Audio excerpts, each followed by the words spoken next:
Just so you know you're getting good information, whatever weird thing I say, I promise you I can point out to you a high elo cab main that really likes whatever weird thing I said. Me personally, I peak diamond and I play way too much Katarina. Anyways, so these are the starting items. Dark Seal is good damage and sustain. It's what you want in most matchups. This item is good even at 0 stacks, and it's just better the more stacks you have. Dawn Shield is against matchups where you're going to get harassed a lot. It's better the higher elo you are, since laners will harass you more. Longsword does more damage depending on how much auto attacks you do, so it's for taking advantage of a bad matchup.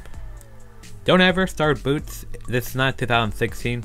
This is not a start at all. No one makes this. How you build towards Gunblade kind of depends on how you back. The general rule of thumb is pre-6 longswords, post-6 amplifying tomes. You want the cutlass if you have enough damage and you need it slow to guarantee you'll get your combo off.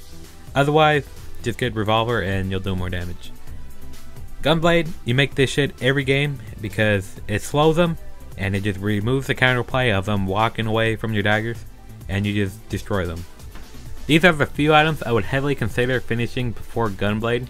Sork Boots helps you roam and it's a good spike in damage, while the others are defensive items that really help if you're behind or ahead. That sounds weird, let me explain. So, when you're behind, you want the defensive part of them, but when you're ahead and you make them, your laner just can't do anything. It really just chokes out and secures your lead. Most of the time, after Gunblade you want to finish your boots. Sork Boots are often just too good to pass up. 18 Magic Pen is way too good of a spike. These other boots, you want to look at the enemy team comp and really assess whether or not they're necessary.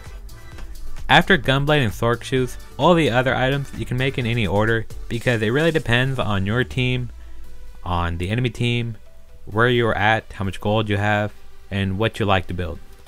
There is no solid build path because there's different factors. For example, let's say one game your opponents don't make Matter Resist, so you want an early Oblivion Orb. But next game, they do make early Matter Resist, so you want Void Staff. But in the game after that, they have early Magic Resist, but they have a lot of AD and you're behind. So you'd get like Zhonya's and then Void Staff. You see what I'm saying? It's kind of weird.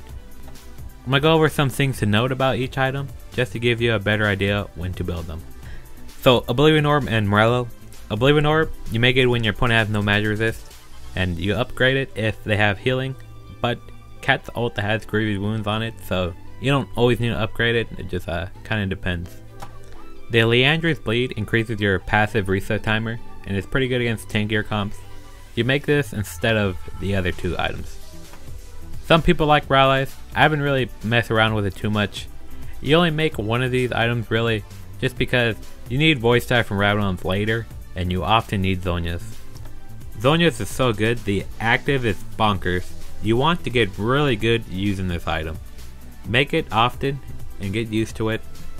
It's really good. Some people don't like it. They're crazy. Make this shit often. Okay? Make it. Just build it. Unless it's a super late game and you need MR, I would just make Hex Drinker over Banshee Veil. It is just so expensive, and Cat loves all these other items. I just would not build it 99% of the time. At any point of the game, if all you need is damage, then you want Orb into Rabadons if they have no MR, and if they do, you go Voice Staff into Rabadons. This is only if all you need is damage, and you need no utility at all.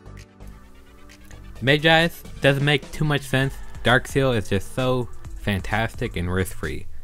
Only go Magi's if you're confident. Tank items aren't as troll as you might think. They're great versus full AD and AP comp, and they help you keep your Magi or Dark Seal stacks. Malzahar, Skarner, or any annoying CC, just go QSS. It will save you, and you gotta get good with it though. QSS, Gunblade, and Zhonya's might be something hard, and you might have to get used to that. Flash, you should always take. Ignite is for pressure and kills, which you want, so you should take that most of the time. TP, if you're against like Anivia or something, and you're bad against Anivia, and they have Jarvan, and you have a Nunu, you're probably never killing that Anivia, so it kind of makes sense to take TP and like roam, and like TP back if you have to, things like that. Barrier I personally love against Fizz, because with Barrier and Hex Drinker, he will just think he can kill you, but he will just int, and it's hella funny. Cleanse, I don't think it's necessary. It's more of a respect thing. If you respect the mid laner and the jungler and their synergy together, then you should take it. But I don't think that's necessary in solo queue for the most part. So, not necessary in my opinion. So this is a basic Katarina rune page. Electrocute and Sun Impact you want to take for sure. These three are preference. Most people take Eyeball Collector. You could take Ravenous or Relentless. Ultimate Hunter is not too good on Cat. In Precision, you could take Tenacity if you really wanted to. For Sorcery, a lot of people really like this. I really like this page. It lets you scale a lot better, and you get a much more burst on your first dagger when you jump in. You could also take Celerity or Nullifying Orb if you really wanted to. And Resolve, this is a great page. Good sustain, and you get a little extra damage after you get those stacks off Chrysalis. You could also take Second Wind, but Chrysalis is better in my opinion. In Inspiration, a lot of high elo cat players have been doing this.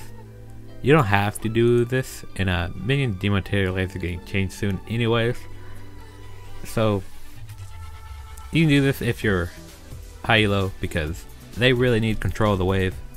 But us plebs, our opponents will just give us the wave basically, and we can do whatever we want with it. So I made an item set out of all these items. This is what it looks like. If you want it, all you gotta do is you go to your collection, go to items, look in the description of the video, there'll be a code, copy it, and you paste it here, and you'll have this item set, and it will help you in game. So if you have any questions about anything, just comment and I'll try to reply, and thank you for watching.